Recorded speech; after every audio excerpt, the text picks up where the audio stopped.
Hello everyone, आप सभी का स्वागत है ट्रिकी केमिस्ट्री बेसिक्स बाय सुमन नेगी यूट्यूब चैनल में।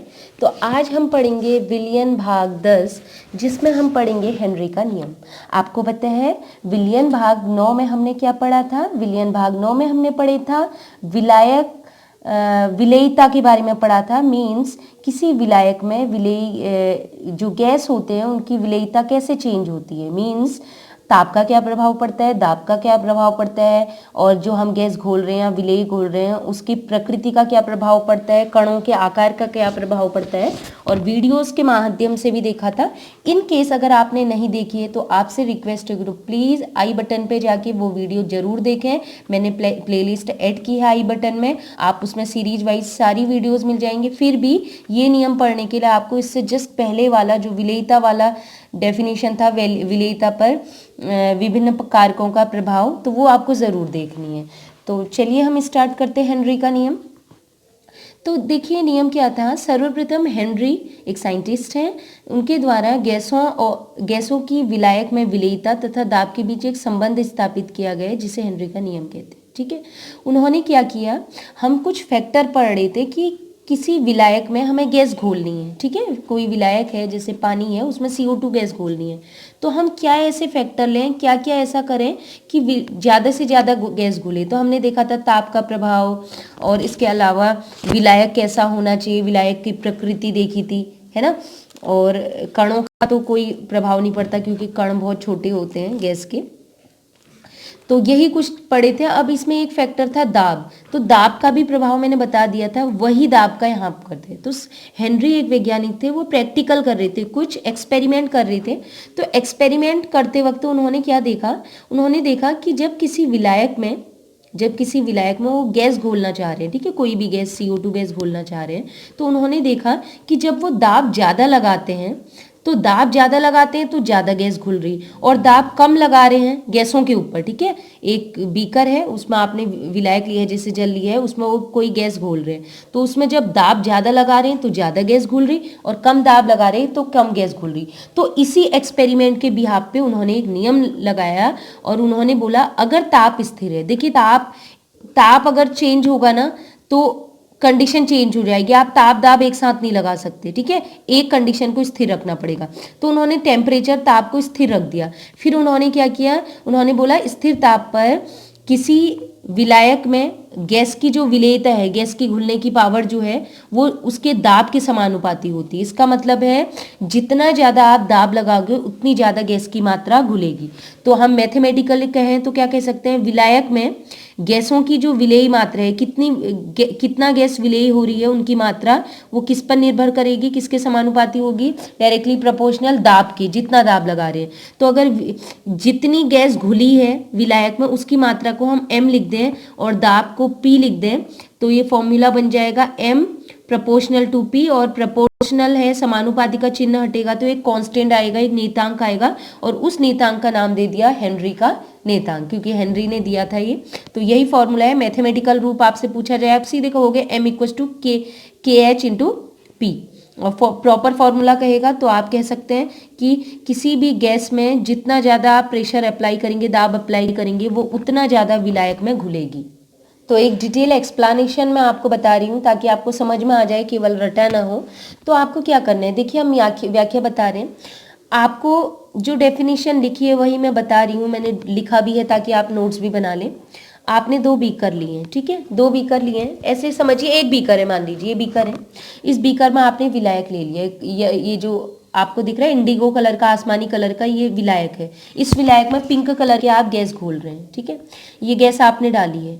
तो जब आप इसमें गैस के पार्टिकल्स को डालेंगे, गैस के कण क्योंकि दूर दूर जाते हैं, और इसको ऊपर से ढक्कन बंद कर देंगे। कंडीशन है कि ढक्कन बंद होना जरूरी है, क्योंकि साम्य, ये जो साइन है उत्क्रमणीय का, ये साम्य अवस्था को प्रदर्शित कर रहा है। तो साम्य अवस्था बंद पात्र में ही होती है। अगर खुला रख दोगे तो गैस के कण बाहर भाग जाएंगे, और बाहर निकल गए तो फिर ये घुल नहीं सकती गैस, ठीक है। तो इसको ढक्कन बंद करके देखा तो क्या होगा, कुछ गैस के कण नीचे पहुंच गए होंगे विलायक में, और कुछ गैस के कण ऊपर ही होंगे।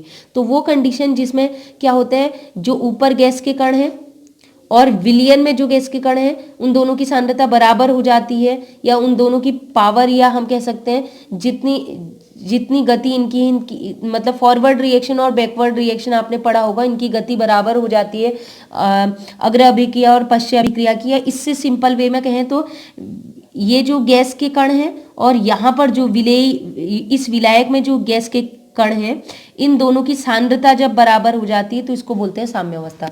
अब साम्यावस्था में क्या होगा देखिए, तो लिखा है गैसों की विलायक में विलेयता ताप व दाब पर निर्भर करती है, क्योंकि आपको पता है ताप इस नियम में कांस्टेंट रखना है, या तो मतलब आप केवल एक कारक को लेके चलोगे, या तो ताप या दाब। तो हेनरी ने दाब पर एक्सपेरिमेंट किया था, इसलिए हम ताप को स्थिर कर देंगे, एक फिक्स रख देंगे, ठीक है, क्योंकि ताप बढ़ने से ताप बदलने से भी बहुत चेंज आता है, ठीक है, विलेयता में, घुलने में।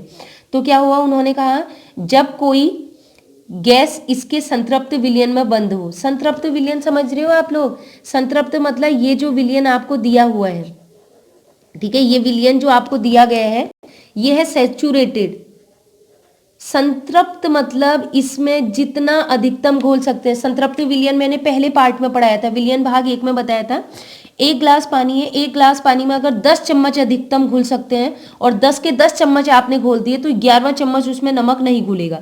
तो एक मतलब जितना आपको आयतन दिया गया है, जो भी अमाउंट दिया है, उसमें अगर आपने अधिकतम विलेय घोल दिया तो उसको बोलते हैं संतृप्त विलयन। तो ये जो विलायक था इसमें आपने अधिकतम विलेय घोल दिया है, जितना हो सकता है अधिकतम विलेय घोल दिया। उसके अलावा भी कुछ गैस के कण और घोलना चाह रहे हैं, ठीक है, तो उस समय क्या होगा, संतृप्त विलयन ये बना हुआ है, ये जो विलयन है वो संतृप्त विलयन है। इसके अलावा इसमें कुछ गैस आपने और गैस के कण और बंद किए हैं।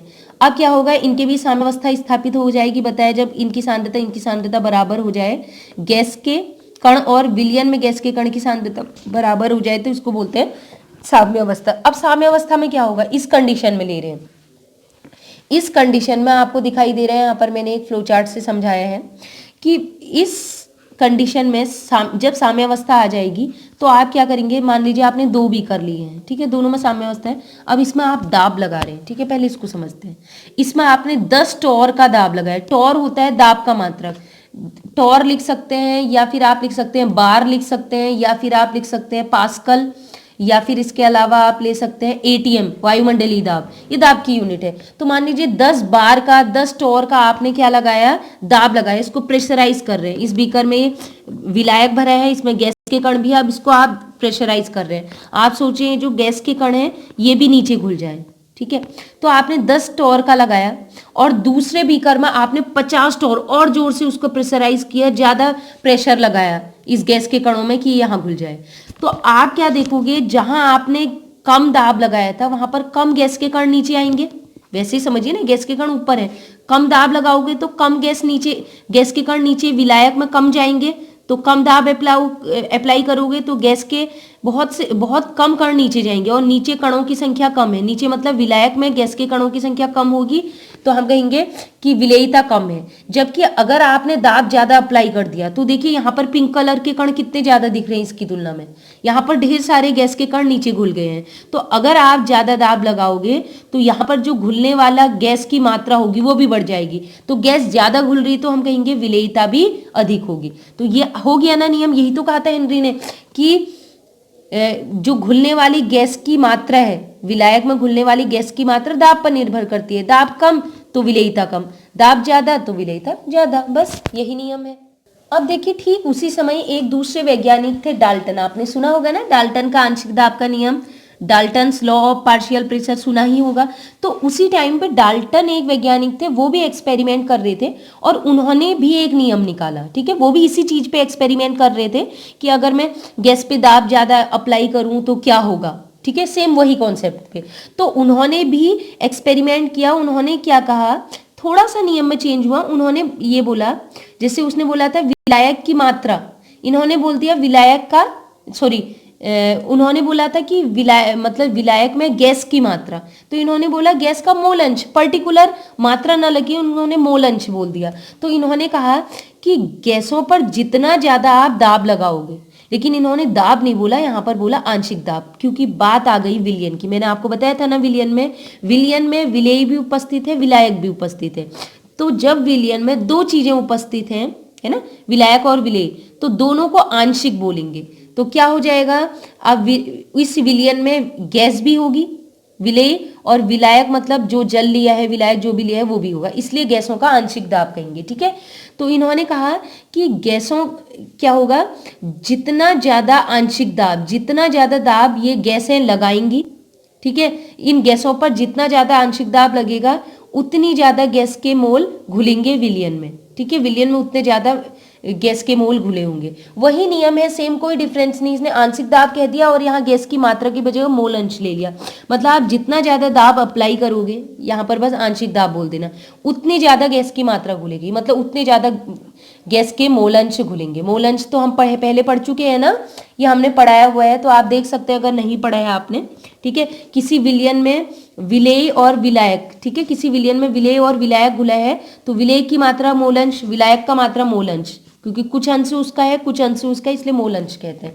तो अब मैथमेटिकली देखें तो इन्होंने बोला था गैसों पर जितना आंशिक दाब ज्यादा होगा उतना ही ज्यादा गैसों का मोल अंश विलयन में घुलेगा। ठीक है, तो गैसों का आंशिक दाब को हम स्मॉल p से दिखाते हैं। ये किसके समानुपाती होता है, ये डायरेक्टली प्रोपोर्शनल होगा मोल अंश। मोल अंश को x मान लेते हैं, काई कहते हैं, वैसे x नहीं बोलते, काई कहते हैं इसे, काई के डायरेक्टली प्रोपोर्शनल होगा। तो ये प्रोपोर्शनल समानुपाती का चिन्ह हटाओगे तो यहाँ पर एक नेतांक आएगा जिसे हम कहेंगे क्या, हेनरी का नेतांक। तो ये फॉर्मूला हो गया। ठीक है, ये गैस का मोल अंश है, गैस होती है विलेय, तो आप x1 या xa भी मान सकते हैं, x विलेय लिख सकते हैं। ठीक है, क्योंकि x गैस का आप निकाल रहे हैं, तो आपको पता है ना मोल फ्रैक्शन निकालने का फॉर्मूला, मोल अंश निकालने का या मोल प्रभाज निकालने का formula x equal to n1/n1 plus n2। n1 हम गैस को मान लेंगे और n2 मान लेंगे जिसमें विलायक में घुली है, तो n1/n1 प्लस n2 मतलब n1 gas upon n1 gas plus N2 हो जाएगा विलायक। ठीक है, ये फॉर्मूला तो आपने पढ़ाई है। अब कंडीशन क्या होती है, अगर क्या होता है, जनरली क्या होता है, विलायक की मात्रा बहुत ज्यादा होती है और बहुत कम गैस घुलती है। देखा है ना हमने कि विलायक आपने बहुत ज्यादा लिया है, बहुत कम गैस घुल रही है, तो कम गैस घुल रही है तो उस मामले में, उस कंडीशन में माना जाता है कि विलायक के मोल बहुत ज्यादा है। जैसे विलायक के मोल है 100 मोल और विलेय के मोल या गैस के मोल कितने हैं, 5 मोल, तो 100 मोल और 5 मोल में तो बहुत ही डिफरेंस है। तो ये मान लिया जाता है कि इसके मोल लगभग कितने हैं, 0 है, मान लेते हैं लगभग 0 है। तो इसलिए क्या करेंगे, n वाले इसको 0 मान लेंगे, तो फिर गैस के मोल कैसे निकालेंगे, x गैस के मोल equal to n gas upon n विलायक। ठीक है, अब आप ऊपर ये ध्यान रखिएगा, अब आप कहेंगे कि ऊपर वाले को 0 क्यों नहीं किया, आप तो 0 मान रहे हैं, तो 0 देखिए, इसकी अगर बात करें ये अकेला है, जब ये अकेला है तो इसका 5 मोल दिखाई देंगे ना आपको, गैस के मोल 5 मोल लिए हैं तो अकेला है तो दिखाई देगा। लेकिन वही मैं अगर कहूं 100 मोल के साथ मैंने 5 मोल गैस घोल दी तो दिखेगी 5 मोल, 100 मोल गैस घुली है, 100 मोल विलायक, उसमें 5 मोल गैस डाल दूं तो दिखेगी ही नहीं। लेकिन अगर वही 5 मोल मैं अकेले रख दूं, जैसे अकेला रखे, तो वो दिखाई देगा। तो ये समझिए। ठीक है, तो नीचे जब ये साथ में जुड़ा हुआ है, दोनों लिखे हैं, तब उस समय इसको 0 मान लेते हैं। तो इसमें फॉर्मूले में रख लीजिए P इक्वल टू KH और x गैस का जो हो जाएगा वो हो जाएगा n गैस अपॉन n, मतलब mole of gas upon mole of विलायक। इसके अलावा एक हिंट मैं आपको और देना चाहूंगी, वो हिंट ये है, जनरली इस पे क्वेश्चन आता है फिर आपको थोड़ा सा समझ नहीं आएगा, इसलिए अब वो अगर कभी भी क्वेश्चन में कहते 1 लीटर जल में, ठीक है, 1 लीटर जल दिया है, तो आप खुद ही समझ लेना 1 लीटर जल में मोलों की संख्या कैसे निकालेंगे। मोल n इक्वल टू होता है W/m, तो 1 लीटर जल जो होता है वो किसके बराबर होता है, 1 किलो के बराबर। 1 लीटर 1 किलो के बराबर होता है, और 1 किलो इक्वल टू कितने ग्राम, 1000 ग्राम। तो आपको पता है W ग्राम में रखना है, फॉर्मूला है, ठीक है, फॉर्मूला है ग्राम का, तो हम रख लेंगे W की जगह 1 किलो, 1 किलो मतलब 1000 ग्राम, 1000 ग्राम बट्टे H2O का अणुभार GMM कितना होता है 18, तो 18 से 1000 को डिवाइड करेंगे तो मोल आ जाएंगे n इक्वल टू 55.55।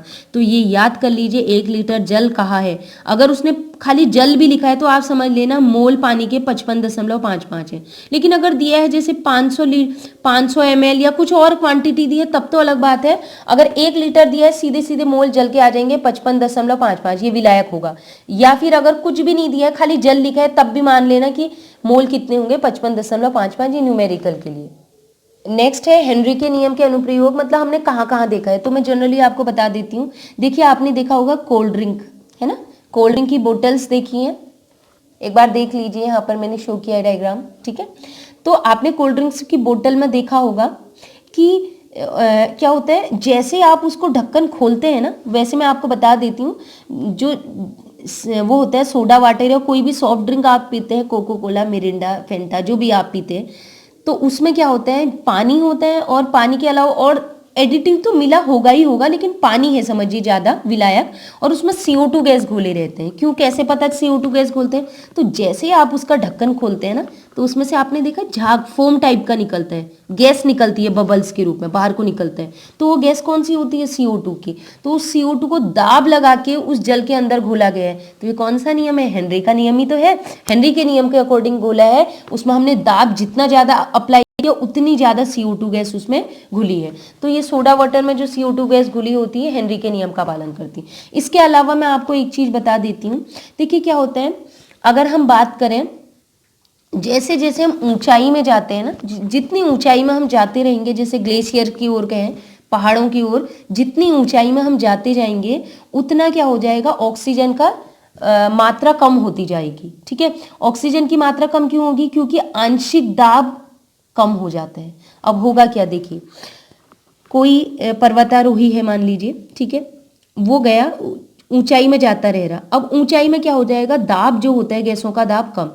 अब दाब कम है तो सोचिएगा, दाब कम है तो हमारे शरीर में जो ब्लड है, ब्लड में देखिए, ब्लड में अगर हम क्या करेंगे, अगर दाब ज्यादा है तो दाब ज्यादा अप्लाई होगा, तो ज्यादा से ज्यादा गैस हमारे शरीर में घुलेगी, हमारे ब्लड में घुलेगी। लेकिन ऊपर को जब हम ऊंचाई में जाते हैं, ऊंचाई में जाते हैं तो दाब कम है। अब दाब कम है तो हमारे बॉडी में कम दाब लगेगा, दाब कम लगेगा तो गैस भी कम घुलेगी। कहाँ घुलेगी गैस, ब्लड में घुलेगी ना। तो ऑक्सीजन क्या हो जाएगी, कम घुलेगी ब्लड में।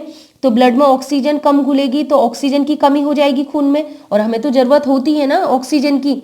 तो ऐसी कंडीशन को हम बोलते हैं एनोक्सिया। इसकी वजह से क्या होता है, वो क्या होता है, जो पर्वतारोही हांफने लग जाते हैं, ऑक्सीजन की कमी हो जाती है। तो समझ में आया, जितना ज्यादा दाब लगेगा तभी ऑक्सीजन ज्यादा से ज्यादा हमारी ब्लड में जाएगी। लेकिन ऊपर को जाने पर, ऊंचाई पर जाने पर क्या होता है, ऑक्सीजन पर दाब कम लगता है। दाब कम होने की वजह से कम दाब लगेगा, कम ऑक्सीजन घुलेगी, ब्लड में कम ऑक्सीजन होगी, तो हम हांफने लग जाएंगे, और ये कंडीशन हो जाएगी एनोक्सिया कहते हैं। ठीक है, ऐसे तीसरा अनुप्रयोग अगर मैं कहूँ तो गोताखोर की बात करते हैं। आपने देखा होगा पानी में सी डाइवर्स जो होते हैं, ठीक है, वो उनको क्या होता है, वो जितना नीचे जाते रहते हैं, देखिए जैसे ऊंचाई में जाने पर दाब कम हुआ था ना, वैसे नीचे को जाने पर दाब बढ़ता जाता है। तो जैसे जैसे सी डाइवर या गोताखोर नीचे को पानी में और नीचे जाते रहेंगे तो दाब बढ़ेगा। अब दाब बढ़ेगा तो क्या होगा, दाब बढ़ेगा तो ऑक्सीजन गैस, ज्यादा से ज्यादा गैस, आपको पता है दाब बढ़ेगा तो ज्यादा ऑक्सीजन गैस घुलेगी, और वो गैस कहाँ घुलेगी ज्यादा से ज्यादा, हमारे ब्लड में। तो ब्लड में ऑक्सीजन की मात्रा बढ़ गई। तो क्या पानी में केवल ऑक्सीजन गैस है, नहीं, पानी में N2 गैस भी है। ठीक है, पानी में N2 गैस भी है, O2 गैस भी है, और आप कहें इसके अलावा इसमें हीलियम गैस भी है। तो जिसमें से हीलियम होती है 11.7% और ऑक्सीजन होती है 32.1%, जबकि नाइट्रोजन सबसे ज्यादा होती है। वो कितनी होती है, 56.2%, 56.2%। अब जब दाब पड़ेगा तो तीनों गैस हमारे शरीर में घुलेंगे। ठीक है, अब जिसमें सबसे ज्यादा हमारी बॉडी में पहुंच गई नाइट्रोजन। अब हमारी बॉडी में, हमारे ब्लड में नाइट्रोजन गैस बहुत ज्यादा, दाब की वजह से सारी गैसें चलेगी, और सबसे ज्यादा नाइट्रोजन की मात्रा ज्यादा थी तो नाइट्रोजन चलेगी। अब हम ऊपर आना चाह रहे हैं, ठीक है, हम समुद्र तल से हमारा काम हो गया, अब हम ऊपर आ रहे हैं सतह पे। तो सतह पे क्या होगा, जैसे जैसे ऊपर आएंगे दाब कम होगा। अब दाब कम होगा तो गैस फिर से बाहर निकलना चाहेगी, है ना। दाब बढ़ेगा तो ज्यादा घुलेगी, दाब कम होगा तो जैसे कि क्या होता है, सॉफ्ट ड्रिंक से दाब, जैसे आप ढक्कन खोलते हैं दाब कम होता है तो गैस बाहर निकलती है ना बबल्स के रूप में, वैसे हमारी बॉडी में से भी जैसे जैसे हम पानी की सतह में ऊपर को आएंगे तो दाब कम होगा, और दाब कम होगा तो हमारी ब्लड में जो नाइट्रोजन ऑक्सीजन ये घुली थी, ऑक्सीजन तो कोई नुकसान नहीं करेगी, लेकिन नाइट्रोजन गैस जो होगी जिसकी मात्रा ज्यादा घुली थी वो बबल्स के रूप में तेजी से बाहर निकलने लगती है। तो क्या होता है, कभी कभी क्या होता है, बहुत स्पीड से वो बाहर आएंगे तो ये जो ब्लड वेसल्स हमारी होती है ये फट जाती हैं, क्योंकि वो जो बबल्स होते हैं नाइट्रोजन के, तेजी से क्या होते हैं, बबल्स के रूप में तेजी से बाहर निकलते हैं, क्योंकि दाब एकदम से कम होगा तो तेजी से बाहर होंगे, उनसे क्या होता है ब्लड कैपिलरीज भी क्या हो जाए, बस्ट हो जाती हैं। तो ये कंडीशन क्या कहलाती है, इसको बेंड कहते हैं। ठीक है, इससे क्या होता है, बहुत ज्यादा पेन होता है जॉइंट्स में। और मैंने आपसे बोला ही है कि जो ब्लड कैपिलरीज हैं, जो जिनसे ब्लड वो हो रहा है ना, तो केशिकाएं जो होती हैं फट फट सकती हैं। तो ये कंडीशन जो होती है ये नुकसानदेह भी होती है। इसके अलावा नेक्स्ट जो मैं अनुप्रयोग बता रही हूँ है जीवों का। अब आपको पता है कि समुद्री जीव जो हैं, दो कंडीशन है, एक ठंडे पानी में, एक गर्म पानी में। ये मैंने कल भी बताया था। गर्म पानी में जो होती है, तो ठंडे पानी में जो कल मैंने वीडियो दिखाई थी उसमें मैंने आपको बताया था, जो गर्म पानी होता है, गर्म पानी करते ही गर्म पानी से गैस बाहर निकलने लग जाती है। तो अगर गर्म पानी वाला समुद्र होगा, एक प्रकार से सोचो कोई नदी, उसमें का पानी गर्म है, तो उसमें ऑक्सीजन नहीं घुलेगी, ऑक्सीजन सारी उड़ जाएगी। तो वहां के जो समुद्री जीव होंगे उनको ऑक्सीजन मिलेगी नहीं। जबकि अगर हम बात करें कोई नदी ऐसी है या कोई समुद्र ऐसा जिसमें पानी ठंडा है, तो ठंडा है, ठीक है, तो गैस क्या हो जाएगी, उसके अंदर ज्यादा से ज्यादा घुलेगी। अगर वीडियो नहीं देखी तो प्लीज कल की वीडियो देखें, वही समझाया है। तो ठंडे पानी में क्या होता है, गैस ज्यादा घुलती है। ये कॉन्सेप्ट अलग से है, ये मैंने यहाँ पर लिख दिया है, लेकिन ये इसका कॉन्सेप्ट नहीं है, ताप का कॉन्सेप्ट है। तो आप कल वाली वीडियो देखेंगे, ठीक है। तो ठंडे जल में जीव जो है अधिक आसानी से जीवन यापन कर सकते हैं, क्योंकि उन्हें ऑक्सीजन ज्यादा मिल सकती है, क्योंकि ठंडे पानी में जल ऑक्सीजन ज्यादा घुलती है गर्म पानी की बजाय। इसके अलावा ये ग्राफ मैं आपको बताऊंगी, तो देखिएगा हमें क्या करना है, एक्स एक्सिस में हमने गैस के मोल अंश लेने हैं कि कितना मोल अंश घुल रहा है, और जेड एक्सिस में आप लेंगे आंशिक दाब। तो आपको देखिएगा यहाँ आते हैं, सबसे पहले यहाँ पर आंशिक दाब भी 0 है और गैस के मोल अंश भी 0 है। तो जब गैस के मोल अंश मतलब गैस है ही नहीं बिल्कुल, तो उस पे दाब आप, और दाब भी बिल्कुल 0, मतलब कुछ आपने लिया ही नहीं, कोई गैस बिल्कुल ली नहीं है और दाब भी अप्लाई नहीं कर रहे हो, तो वो क्या उसकी विलेयता होगी, क्या वो घुलेगी, नहीं। अब जैसे जैसे आप मोल अंश बढ़ाते जा रहे हैं, यहाँ पर मोल अंश बढ़ गए, मोल अंश बढ़ा मतलब गैसों के मोल बढ़े, तो आंशिक दाब भी बढ़ा है ना, तो दाब बढ़ेगा तो ज्यादा से ज्यादा मोल भी घुलेंगे। उसके बाद देखिएगा दाब आपने और बढ़ा दिया, थोड़ा ऊपर चले गए, दाब और बढ़ाया तो अधिक मोल घुलेंगे। फिर दाब और बढ़ा दिया, इधर देखिए दाब और बढ़ा दिया तो इधर भी देखिए मोल इधर को जाने में बढ़ रहे हैं, तो अधिक मोल घुलेगी। और दाब बढ़ा देंगे, दाब बढ़ा तो मोल अधिक घुलेंगे। ऐसे ऐसे तो आप देख रहे हैं, इन डॉट को मिलाते हुए आप लाइन खींचेंगे तो स्ट्रेट लाइन मिलेगी। तो ये स्ट्रेट लाइन शो कर रहे हैं कि जैसे जैसे दाब बढ़ेगा, आंशिक दाब, गैसों की मोल जो विलेयता है, गैसों के मोल अंश की विलेयता, मतलब ज्यादा से ज्यादा मोल विलायक में घुलेंगे।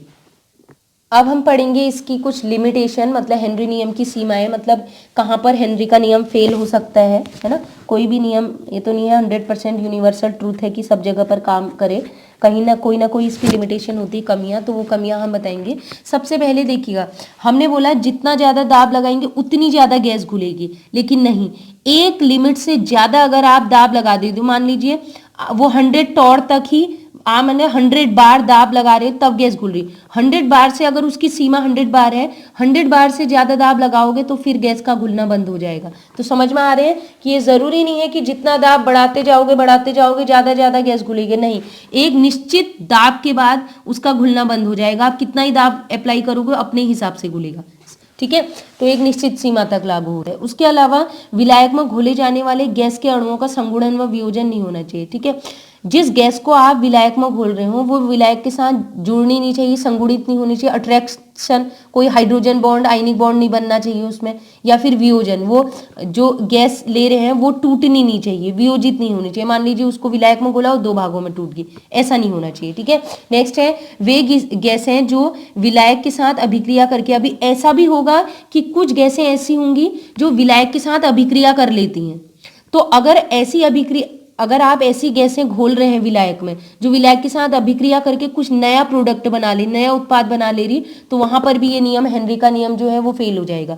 जैसे अमोनिया है, उसको जब आप जल में घोलते हैं तो अमोनिया NH4OH का निर्माण कर लेता है, एक नया प्रोडक्ट बना लेते हैं, जो कि फर्दर टूट के NH4 पॉजिटिव OH नेगेटिव बनाते हैं। तो यहाँ तो रिएक्शन हो गई ना, तो ध्यान रखना है गैस जिसको घोल रहे हो और जिसमें घोल रहे हो विलायक, इनके बीच केमिकल रिएक्शन नहीं होनी चाहिए। जैसे HCl गैस को आप H2O में घोलोगे, ये भी अभिक्रिया कर देते हैं, तो ये नहीं होना है कि उनके बीच अभिक्रिया नहीं होनी चाहिए।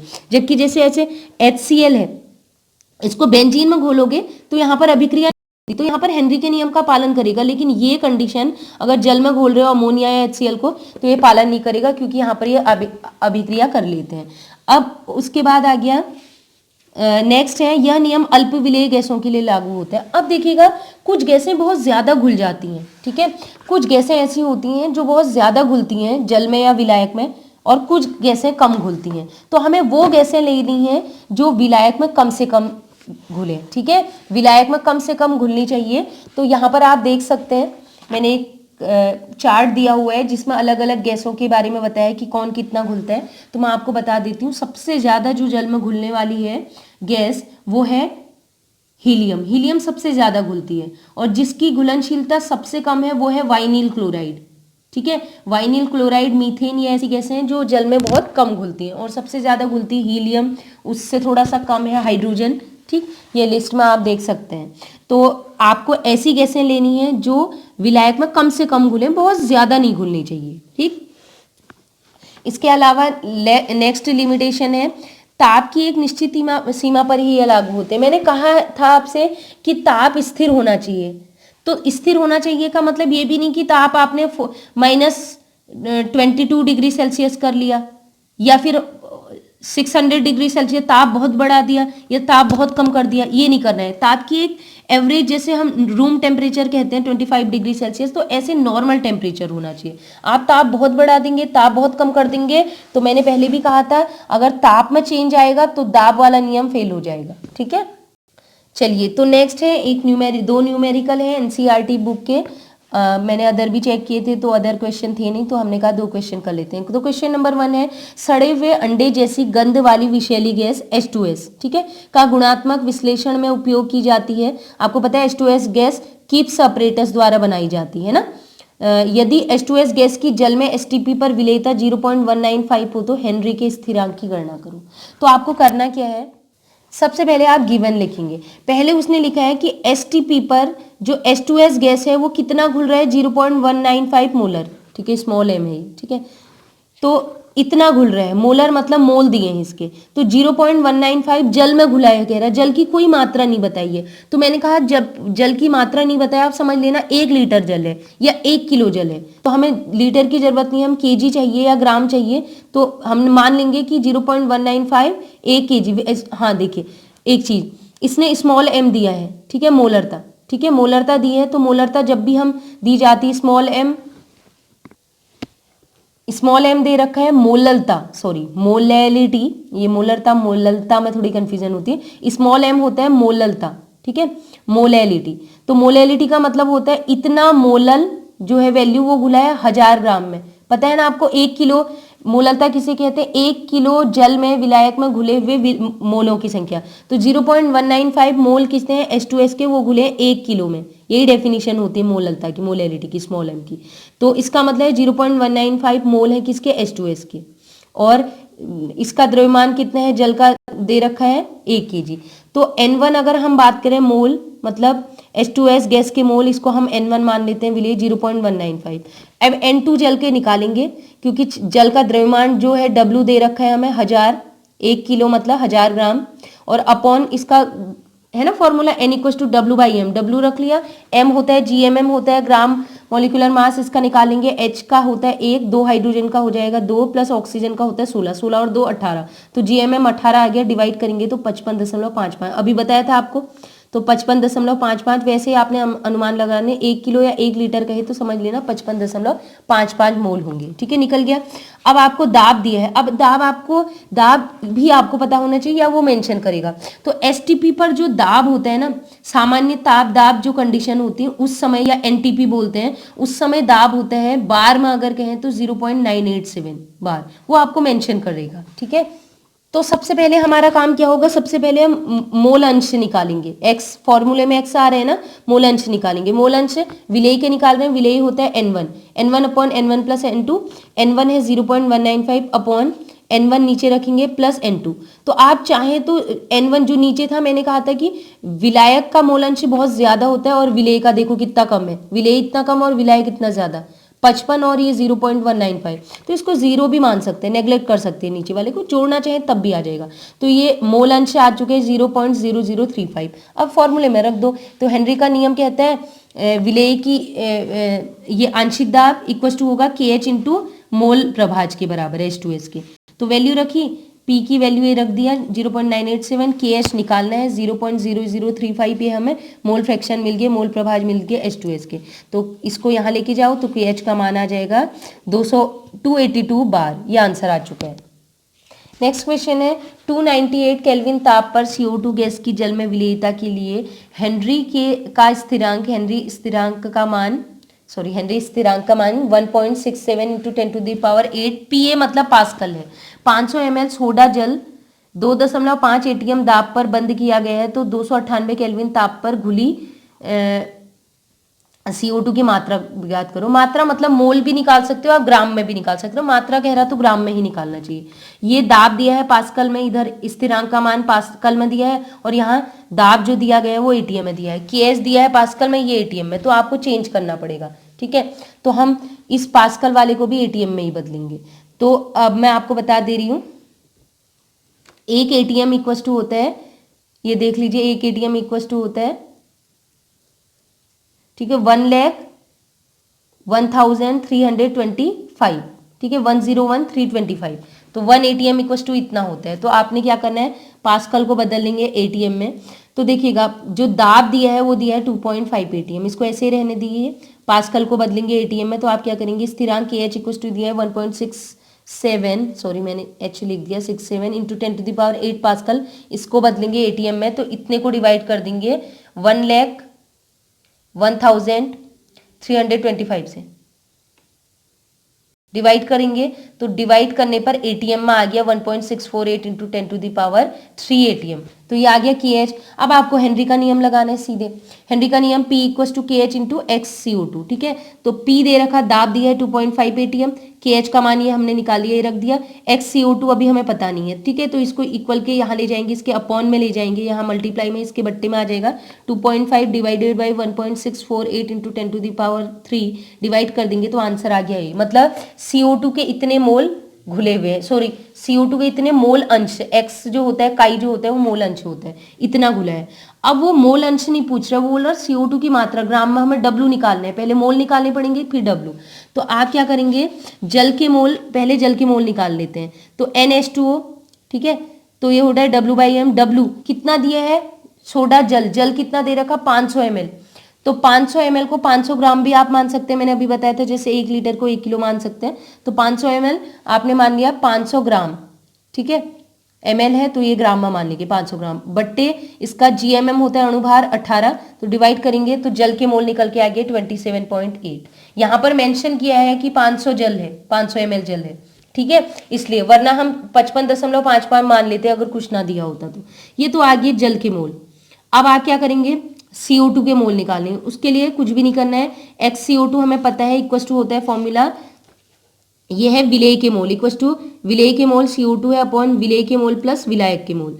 तो आपको पता है कि अगर विलायक बहुत ज्यादा हो, कंडीशन वही था, विलायक बहुत ज्यादा होगा, विलेय बहुत कम, ठीक है, तो इसको नीचे वाले विलेय को शून्य मान लेते हैं। तो फॉर्मूला सीधे आ गया NCO2 NH2, ठीक है। तो मान रख लेते हैं, CO2 के मोल प्रभाव 1.51 इंटू 10⁻³ और NCO2 रख दिया, NCO2 का अभी पता नहीं है, निकलेगा 27.8, ठीक है। ये रख दिया हमने जल के मोल, विलायक के मोल, NCO2 का रख दिया, इसको इक्वल के यहाँ ले जाते हैं, मल्टीप्लाई करते हैं, तो मल्टीप्लाई करने पर आ गया CO2 के मोल आ गया 41.9 इंटू 10⁻³ आप करके देख लीजिएगा। ये तो है मोल, लेकिन वो कह रहा है मात्रा, मात्रा मतलब ग्राम में। तो मोल आपको पता है N इक्वल टू होता है W/M, N equal to M, तो आपको W निकालना है, तो आप GMM या M जो है उसको N के साथ ले जाएंगे, तो N इंटू GMM, तो NCO2 का मान आ गया 41.9 इंटू 10⁻3, मैंने सॉरी गलती से यहाँ लिख दिया, और GMM होता है CO2 का, कार्बन का होता है 12 और ऑक्सीजन का, एक ऑक्सीजन का 16, 2 का 32, तो 32 और 12 हो गया 44। तो इनका आप आपस में गुणा करो तो W हमारे पास आ जाएगा कितना, 1.843 या आप 1.8 ग्राम कह सकते हैं। तो ये आंसर हमारा आ चुका है। तो फ्रेंड्स आज की वीडियो में हमने काफ़ी डिटेल में हेनरीज का लॉ और उसके न्यूमेरिकल भी कर लिए। तो अगर वीडियो पसंद आई हो तो लाइक ज़रूर करें, कमेंट भी करें कि वीडियो आपको कैसी लगी। और फ्रेंड्स आज के